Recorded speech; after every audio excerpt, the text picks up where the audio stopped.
मित्रों नमस्कार। आप सभी का स्वागत है मित्रों हमारे YouTube चैनल SD पॉइंट में। आज हम भारतीय इतिहास के गुप्त वंश का अध्ययन करेंगे। मित्रों शुरुआत करते हैं। गुप्त वंश का जो समय माना जाता है 319 ईस्वी से 540 ईस्वी के बीच का समय गुप्त वंश का समय माना जाता है। अगला पॉइंट मित्रों, गुप्त वंश गुप्त साम्राज्य का उदय 3री शताब्दी के अंत में प्रयाग के निकट कौशाम्बी में हुआ। पूछा जाता है मित्रों कि गुप्त साम्राज्य का उदय किस शताब्दी में हुआ? 3री शताब्दी में। कहाँ पे हुआ था? प्रयाग के निकट कौशाम्बी में। गुप्त वंश के संस्थापक कौन है मित्रों? वह है श्रीगुप्त। 240 ईस्वी से 280 के बीच का समय श्रीगुप्त जी का था। संस्थापक श्रीगुप्त। पूछा जाता प्रश्न मित्रों, गुप्त वंश के संस्थापक कौन है? वो है श्रीगुप्त। अगला पॉइंट है मित्रों, श्रीगुप्त का उत्तराधिकारी कौन बना था? तो श्रीगुप्त के उत्तराधिकारी मित्रों घटोत्कच जी बने थे। घटोत्कच, इनका समय 280 से 320 ईस्वी के बीच का समय माना जाता है।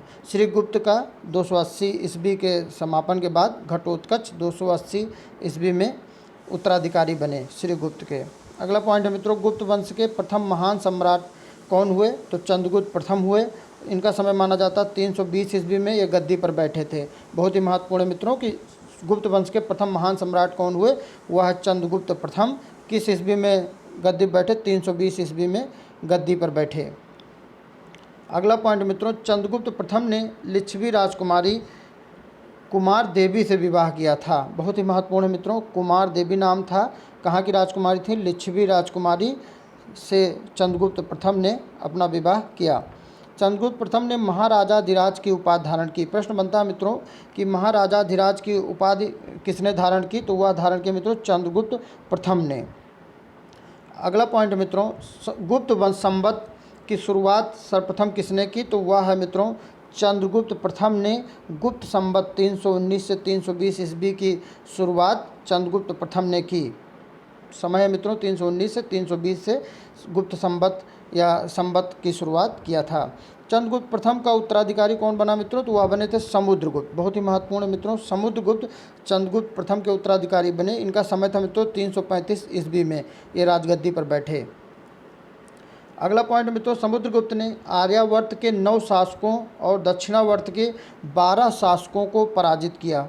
बहुत ही महत्वपूर्ण है, आर्यावर्त के 9 शासकों को और दक्षिणावर्त के 12 शासकों को पराजित किया। इसी के बाद इसे भारत का नेपोलियन कहा जाता है। बहुत ही महत्वपूर्ण मित्रों, भारत का नेपोलियन किसे कहा जाता है? तो समुद्रगुप्त को कहा जाता है। और यह वाक्य किसने कहा था कि भारत का नेपोलियन? समुद्रगुप्त को किसने कहा था मित्रों? तो वो हैं, पॉइंट है अगला इसी में बनाया मित्रों, इतिहासकार V.A. स्मिथ ने समुद्रगुप्त को भारत का नेपोलियन कहा। बहुत ही महत्वपूर्ण मित्रों, V.A. स्मिथ ने समुद्रगुप्त को भारत का नेपोलियन कहा। समुद्रगुप्त ने अश्वमेधकर्ता, विक्रमक एवं परम भागवत की उपाधि धारण की। बहुत महत्वपूर्ण है मित्रों, अश्वमेधकर्ता, विक्रमक एवं परम भागवत की उपाधि धारण करने वाले कौन है मित्रों? वह है समुद्रगुप्त। इन्हें कविराज भी कहा जाता है। बहुत ही महत्वपूर्ण मित्रों, इन्हें कविराज भी कहा जाता है। समुद्रगुप्त विष्णु के उपासक थे। बहुत ही महत्वपूर्ण, विष्णु के उपासक थे और संगीत प्रेमी भी थे मित्रों। ये अगला पॉइंट है, संगीत प्रेमी भी थे और विष्णु के उपासक थे। समुद्रगुप्त का दरबारी कवि हरिवेषण था। प्रश्न बनता मित्रों कि समुद्रगुप्त का दरबारी कवि कौन था? तो समुद्रगुप्त का दरबारी कवि हरिवेषण था, जिसने इलाहाबाद प्रशस्ति लेख की रचना की। इलाहाबाद, प्रश्न बनता मित्रों, इलाहाबाद प्रशस्ति लेख की रचना किसने की? हरिवेषण ने की। हरिवेषण कौन थे? समुद्रगुप्त के दरबारी कवि थे। समुद्रगुप्त का उत्तराधिकारी चंद्रगुप्त द्वितीय हुआ। बहुत ही महत्वपूर्ण है, चंद्रगुप्त द्वितीय कौन हुए? समुद्रगुप्त के उत्तराधिकारी कौन बना मित्रों? चंद्रगुप्त द्वितीय, जो कि समय है मित्रों 380 ईस्वी में राजगद्दी पर बैठे चंद्रगुप्त द्वितीय। अगला पॉइंट है, चंद्रगुप्त द्वितीय के शासनकाल में चीनी बौद्ध यात्री फायान भारत आए। चंद्रगुप्त द्वितीय के शासनकाल में चीनी यात्री बौद्ध यात्री फायान, प्रश्न बनता है कि फायान किसके शासनकाल में भारत आए, तो वो था मित्रों चंद्रगुप्त द्वितीय के शासनकाल में भारत आए। शकों पर विजय के बाद चंद्रगुप्त द्वितीय ने चांदी के सिक्के चलवाए। चांदी के सिक्के चलवाने वाले शासक कौन थे मित्रों? चंद्रगुप्त द्वितीय। और चंद्रगुप्त द्वितीय का राजकवि कौन था? साब थे। बहुत ही महत्वपूर्ण है मित्रों, साब जो है चंद्रगुप्त द्वितीय के राजकवि थे। मित्रों, जो लोग चैनल पे अभी नए हों प्लीज़ चैनल को सब्सक्राइब कर लें, साथ में बेल आइकन की बटन दबा दें, जिससे हमारे नए वीडियो की नोटिफिकेशन आपको मिलता रहे। मित्रों, आगे हम देखते हैं विद्या का प्रमुख केंद्र गुप्त काल में कौन कौन था। मित्रों, तो विद्या के जो प्रमुख केंद्र थे वह है पाटलिपुत्र और उज्जैनी। उज्जैन व्यापार का भी केंद्र हुआ करता था। मित्रों, विद्या का प्रमुख केंद्र पाटलिपुत्र और उज्जैनी थे। अनुश्रुति के अनुसार चंद्रगुप्त द्वितीय के दरबार में 9 विद्वानों की एक मंडली रहती थी। बहुत ही महत्वपूर्ण है मित्रों कि चंद्रगुप्त द्वितीय के दरबार में 9 विद्वानों की एक मंडली रहती थी, जिसे नवरत्न कहा गया। किसके दरबार में मित्रों नवरत्न रहते थे, या कह लिया जाए मित्रों की एक 9 विद्वानों की मंडली रहती थी? तो प्रश्न बनता है वह है चंद्रगुप्त द्वितीय के दरबार में कितने विद्वानों की? 9 विद्वानों की एक मंडली, नवरत्न, जिसे नवरत्न कहा गया। महाकवि कालिदास संभवतः इनमें से अग्रगण थे। कालिदास जी थे लेकिन इनमें अग्रगण थे। अभिज्ञान शाकुंतलम आपकी बहुत महत्वपूर्ण, श्री रघुवंशम, मालविका मित्रम, कई रचनाएं कालिदास जी की फेमस हैं। कालिदास संभवतः इनमें अग्रगण थे। अगला पॉइंट मित्रों, चंद्रगुप्त द्वितीय का उत्तराधिकारी कौन बना? तो चंद्रगुप्त द्वितीय का जो उत्तराधिकारी बना था मित्रों वह है कुमारगुप्त प्रथम। बहुत ही महत्वपूर्ण, चंद्रगुप्त द्वितीय का उत्तराधिकारी कौन बना? कुमारगुप्त प्रथम, या इन्हें गोविंद गुप्त भी कहते हैं। गोविंद गुप्त 415 ईस्वी से 454 ईस्वी का इनका समय है। कुमारगुप्त प्रथम। नालंदा विश्वविद्यालय की स्थापना किसने की? तो कुमारगुप्त ने किया। मित्रों, नालंदा विश्वविद्यालय की स्थापना किसने किया? कुमारगुप्त ने। प्रश्न बनता है नालंदा विश्वविद्यालय की स्थापना किसने की? तो कुमारगुप्त ने की। कुमारगुप्त प्रथम का उत्तराधिकारी कौन हुआ? तो कुमारगुप्त प्रथम का जो उत्तराधिकारी हुआ था मित्रों वो स्कंदगुप्त, 455 से 467 ईस्वी इनका समय है। कुमारगुप्त का प्रथम उत्तराधिकारी स्कंदगुप्त। स्कंदगुप्त ने गिरनार पर्वत पर स्थित सुदर्शन झील का पुनरुद्धार कराया। प्रश्न बनता है मित्रों कि गिरनार पर्वत पर स्थित सुदर्शन झील का पुनरुद्धार किसने कराया? तो स्कंदगुप्त। या प्रश्न बन गया मित्रों गिरनार पर्वत पर स्थित स्कंदगुप्त ने किस झील का पुनरुद्धार कराया? तो सुदर्शन झील। तो इस तरह से एक ही पॉइंट में मित्रों कई प्रकार के प्रश्न बन रहे हैं। अगला पॉइंट है मित्रों, स्कंदगुप्त ने पर्णदत्त को सौराष्ट्र का गवर्नर नियुक्त किया। पर्णदत्त को, बहुत ही महत्वपूर्ण है मित्रों, सौराष्ट्र का गवर्नर नियुक्त किया। कौन बने मित्रों? तो पर्णदत्त किसने नियुक्त किया? स्कंदगुप्त ने। कहाँ का गवर्नर नियुक्त किया स्कंदगुप्त ने पर्णदत्त को? तो सौराष्ट्र का। इस तरह से एक ही पॉइंट में मित्रों कई तरह के प्रश्न बन रहे हैं। स्कंदगुप्त के शासनकाल में ही हूणों का आक्रमण शुरू हुआ। बहुत ही महत्वपूर्ण है, बहुत ही महत्वपूर्ण मित्रों कि हूणों का आक्रमण का प्रारंभ कहाँ से हुआ? तो वह स्कंदगुप्त के शासनकाल में ही हूणों का आक्रमण शुरू हो गया। और गुप्त काल के मित्रों अंतिम जो गुप्त शासक थे वो थे विष्णुगुप्त। विष्णुगुप्त जी अंतिम शासक थे। रट डालिएगा मित्रों, विष्णुगुप्त जी गुप्त काल के अंतिम शासक थे।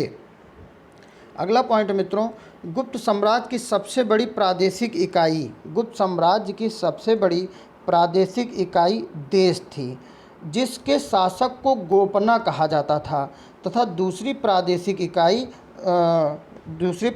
इकाई थी जिसे शासक को उपरिक, दूसरी प्रादेशिक इकाई थी मित्रों जिसे शासक को उपरिक कहते थे। बहुत ही महत्वपूर्ण मित्रों, दूसरी, यहाँ पे ये गलत है, दूसरी प्रादेशिक इकाई थी जिसे शासक को उपरिक कहते थे। मित्रों ये झुकती नहीं, ये भुक्ति है। यहाँ पे ये गलत टाइप हो गया था, ये है भुक्ति। भुक्ति भा छोटे उपमात्रा का भुक्ति थी, जिसके शासक को उपरिक कहते थे।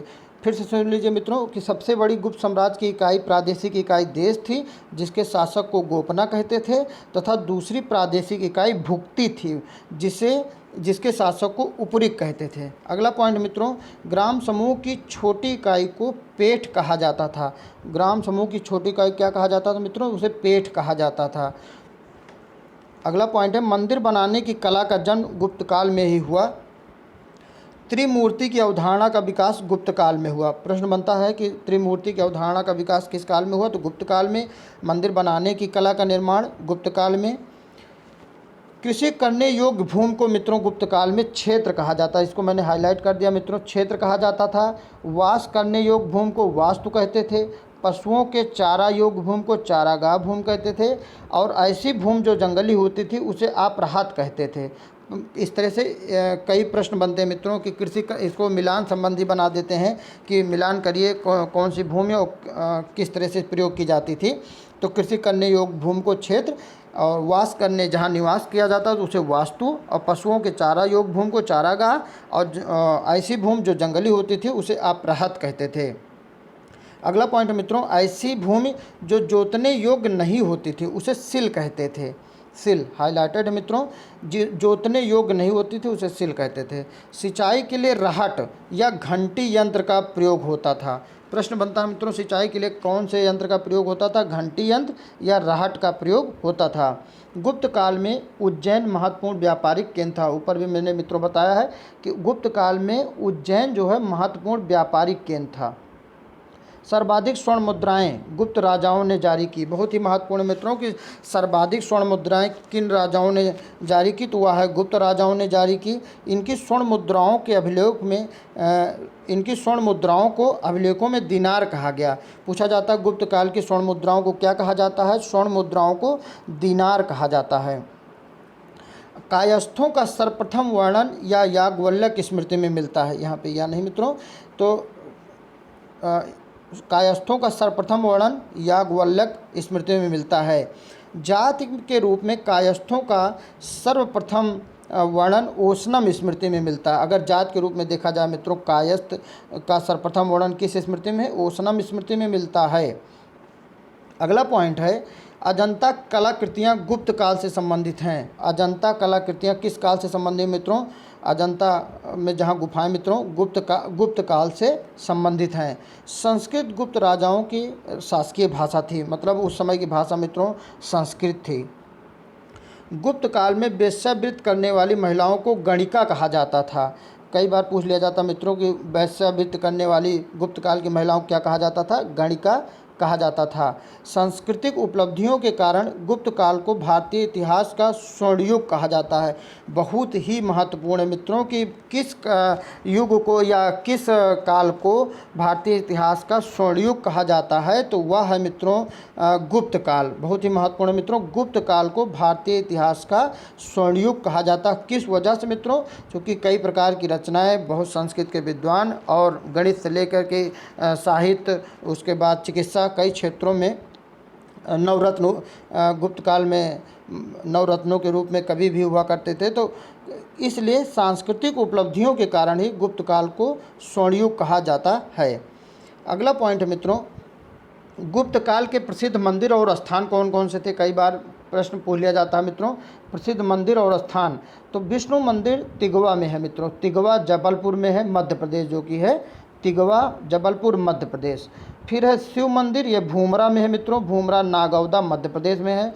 फिर पार्वती मंदिर, यह है नैना कुठार मध्य प्रदेश। ये मित्रों तीनों समझ लीजिए, तिगवा, भूमरा और क्या कहते हैं नैना। पार्वती मंदिर, शिव मंदिर, विष्णु मंदिर, ये तीनों मध्य प्रदेश में है। फिर है मित्रों दशावतार मंदिर, बहुत ही महत्वपूर्ण। दशावतार मंदिर कई पूछ लिया जाता है, दशावतार मंदिर किस काल से संबंधित है, वह है गुप्त काल मित्रों। दशावतार मंदिर कहाँ स्थित है, देवगढ़ में, ललितपुर उत्तर प्रदेश, देवगढ़ में, ललितपुर उत्तर प्रदेश। शिव मंदिर कहाँ मित्रों, खो नागौद मध्य प्रदेश। शिव मंदिर कहाँ है, खो नागौद मध्य प्रदेश। और भीतरगांव मंदिर, लक्ष्मण मंदिर जिसे कहते हैं मित्रों, भीतरगांव कानपुर उत्तर प्रदेश, कानपुर उत्तर प्रदेश। इस तरह से मंदिरों के संदर्भ में कई बार प्रश्न मित्रों मिलान संबंधी बना देते हैं या अलग अलग भी पूछ लेते हैं कि शिव मंदिर कहाँ है या दशावतार मंदिर कहाँ, भीतरगांव मंदिर कहाँ है। ज़्यादातर मित्रों पूछते हैं शिव मंदिर या पार्वती मंदिर या क्या कहते हैं विष्णु मंदिर। बाकी प्रश्न तो कई तरह से बनते हैं। अगला पॉइंट मित्रों, गुप्त वंश के शासकों ने मंदिरों एवं ब्राह्मणों का सबसे अधिक ग्राम अनुदान में दिया। बहुत ही महत्वपूर्ण है मित्रों, गुप्त वंश के शासकों ने मंदिरों एवं ब्राह्मणों को सबसे अधिक अनुदान ग्राम अनुदान में दिया। बहुत ही महत्वपूर्ण है, सबसे अधिक ग्राम अनुदान में दिया। ये अनुदान है मित्रों, अनुदान में दिया था। बाल विवाह की प्रथा गुप्त काल में ही प्रारंभ हुई। कई बहुत महत्वपूर्ण है मित्रों, कब प्रारंभ हुई? गुप्त काल में ही प्रारंभ हुई। पहली बार किसी की सती होने का प्रमाण, बहुत ही महत्वपूर्ण मित्रों, कि सती होने का जो प्रमाण 510 ईस्वी में भानुगुप्त के एरण अभिलेख, बहुत महत्वपूर्ण, एरण अभिलेख किसका है? भानुगुप्त के, जो कि 510 ईस्वी में मिलता है, जिसमें किसी भोजराज की मृत्यु पर उसकी पत्नी के सती होने का उल्लेख है। भोजराज की मृत्यु होती है, उसके बाद उसकी पत्नी भी उन्हीं के साथ सती हो जाती हैं। तो पहली बार जो अभिलेख मिलता है मित्रों, वह है एरण अभिलेख में। वो भी किसका है मित्रों? भानुगुप्त का। किस ईस्वी में? 510 ईस्वी में। फिर है मित्रों, गुप्तकालीन सिक्कों का सबसे बड़ा ढेर कहाँ प्राप्त हुआ? तो गुप्तकालीन सिक्कों का सबसे बड़ा ढेर मित्रों बयाना भरतपुर में प्राप्त हुआ। बयाना भरतपुर। अब वर्तमान गणित में दशमलव प्रणाली के आविष्कारक का श्रेय गुप्त युग को ही है। ये भी मित्रों बहुत महत्वपूर्ण, आर्यभट्ट ने दशमलव प्रणाली का आविष्कार किया था। वो है मित्रों गणित के प्रथम भारतीय विद्वान। अगला पॉइंट इसी पे है मित्रों, प्रथम भारतीय विद्वान आर्यभट्ट ने गणित को एक पृथक विषय के रूप में स्थापित किया। आर्यभट्ट, सभी लोग मालूम होगा मित्रों, आर्यभट्ट ने गणित को एक पृथक विषय के रूप में स्थापित किया। अब गुप्तकालीन रचनाकार एवं उनकी रचनाएं मित्रों, अब इसका अध्ययन करते हैं। गुप्तकालीन कौन कौन से रचनाएं हैं और उनके रचनाकार। तो आर्यभट्ट ने जो रचना की मित्रों, वो आर्यभट्टीय है।